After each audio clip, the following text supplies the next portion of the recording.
Troy Miller, any rare wild type Neocaridina or Caridina? Yeah, let me show you. So check them out. We've got Starry Nights, we've got Cardinals, got Redline Snows, Mini Blue Bees, although I don't know why they call them Mini Blue Bees.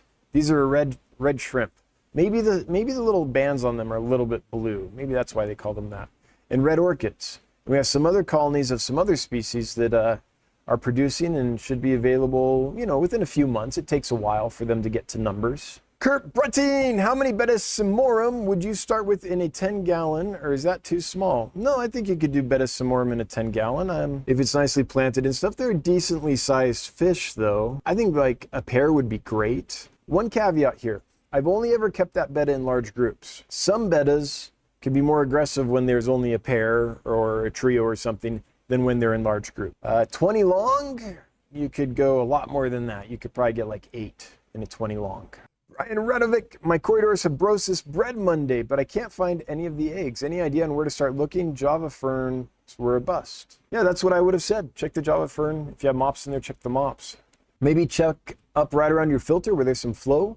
If you have a sponge filter, check on the sponge filter. Brian, I'm glad to hear that they spawned for you. I hope you can get some babies. That would be amazing. Traber's Tactics, I haven't seen an email, but I purchased 6 mountain red-bellied dace and 1 reticulated hillstream loach, and all arrived alive and doing super well. It was maybe a month ago now. Oh, I'm glad to hear that. Thank you for letting me know, Trevor. That's what we like to hear. What fish make the most sound? Croaking gouramis make sound, but the ones to me that I think I've heard the loudest are the spotted headstanders. When these guys feed, they make a really loud clicking sound. Hey, that's our picture of our fish, and it's pretty cool. And it looks like we have some in stock right now. But that fish, I think, is the one that makes the most noise as far as what I've heard. I'm sure there's some that are louder. It only happens when it feeds, at least that's when I've observed it, that the spotted headstander makes that clicking sound. But a group of them feeding like on a pellet or something, it's very loud. It's like click, click, click, click, click, click, click. They all get very excited. Mindy K, I've got my eyes on some crebensis. What are your thoughts? Perfect aquarium fish. I have nothing bad to say about them. They're beautiful. They don't get too big. They're not nearly as aggressive as most cichlids.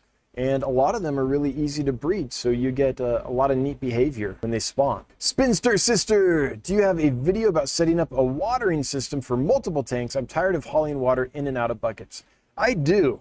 When I built my basement fish room, I did a whole video series on that.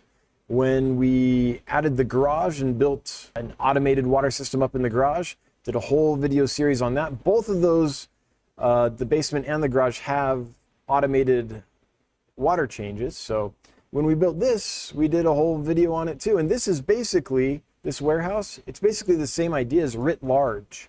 So I would encourage you to go back and check out those videos about building the basement and building the garage, because those I think are the ones that probably go into that in the most detail. What advice for yellow rabbit snails? Well, I find them super easy. Like any snail, I find that they eat anything. We feed them zucchini, we feed them pellets. Our water here has quite a bit of hardness to it, so their shells are fine. We feed them just like we feed any other snail. Lots of food, hard water, and 79 degrees is my experience with that species, and I have no complaints. So we're talking about the dragon blood peacock cichlid. So they're a peacock mix of Lake Malawi peacocks, kind of mixed species that come up with that amazing color. Top size on these, what would you say? About 6 inches. They're sizable fish, so they're going to need some space long term. What can they go with? Well, for a Malawi cichlid, they're fairly peaceful, but they are still a cichlid, so you're going to want to keep them with other fish that are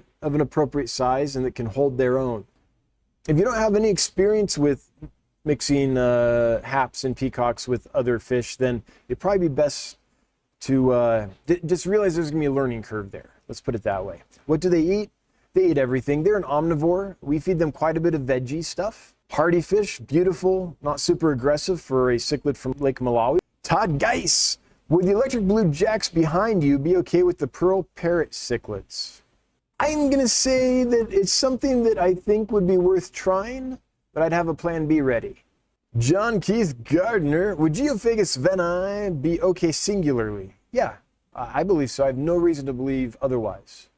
Chaunsworth is asking if we have any luck with grunters yet. All I'll say, Chaunsworth, is I might have an exciting announcement for you next week. Nicholas McCall, do you know anything about breeding the Tenepa red pencilfish? I've been reading about them, but info seems not solid. Yeah, they're new enough that there's not a lot of information out there. So I don't know. I would assume it's probably about the same as the coral red pencilfish. There's been some documentation of breeding those online. So maybe research coral red pencilfish, and I'm guessing that they're going to be about the same. Artist Lisa Matthews, do you currently have Pseudomilgil luminatus available for purchase? And are they prone to jump out of the aquarium? I don't think they're prone to jumping, but they can jump. Compared to killifish and wild type bettas and stuff, no, not nearly as prone to jumping. But is it possible?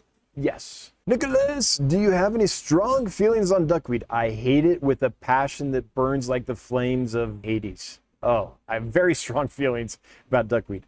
What are some aquarium critters that like to eat it? There's lots of fish. Many herbivorous fish will eat it. Goldfish for sure. Silver dollars will want to eat it. So there are a lot of fish that it would benefit as food. Robert, can Fundulopantrax gardneri achilles be kept with other color morphs of achilles like the yellow morph?